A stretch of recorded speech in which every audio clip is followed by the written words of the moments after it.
আজকে আমরা খুব একটা মজাদার বিষয়ে আলোচনায় যাব, সেটা হচ্ছে প্রেগনেন্সিতে পান্তা ভাত খাওয়া যাবে কি যাবে না। প্রশ্নটা খুবই কমন এবং উত্তরটা ভীষণ সোজা, সেটা হচ্ছে খাওয়া যাবে। এখন আপনারা কেন ওয়ারি, সেটা হচ্ছে পান্তা ভাতটাকে আপনারা একটা নর্মাল খাবার হিসেবে ট্রিট করেন না, মনে হয় এটা একটা অ্যাবারেশন, যেটা নর্মাল আমাদের খাদ্য তালিকার মধ্যে আছে, তার বাইরে। That is wrong. Paschimbanga, Bihar, Orissa সহ একটা ভীষণ ওয়াইড স্প্রেড ভৌগোলিক ডিস্ট্রিবিউশনে পান্তা ভাত একটা ভীষণ স্টেপল খাবার হিসেবে ভারতবর্ষে চলে। এবং আমাদের যে ভৌগোলিক অবস্থান এবং আমাদের যে ক্লাইম্যাটিক কন্ডিশন, তাতে কিন্তু পান্তা ভাত একটা ভীষণ ভালো খাবার।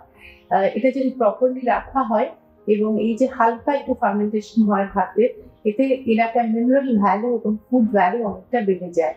এবং আমাদের আবারও বলছি, এই যে ভীষণ গরম হিউমিড ওয়েদার, তার জন্য পান্তা ভাত একটা স্টেপল খাবার হিসেবে দিস ওয়ার্কস ওয়ান্ডার্স। সুতরাং যারা পান্তা ভাত খেতে পারেন, যারা হজম করতে পারেন, যাদের অন্যরকম কোনো অসুবিধা হয় না এবং বাড়িতে দিস ইজ কাস্টমারি, তারা কিন্তু খুব সেফলি পান্তা ভাত খেতে পারেন।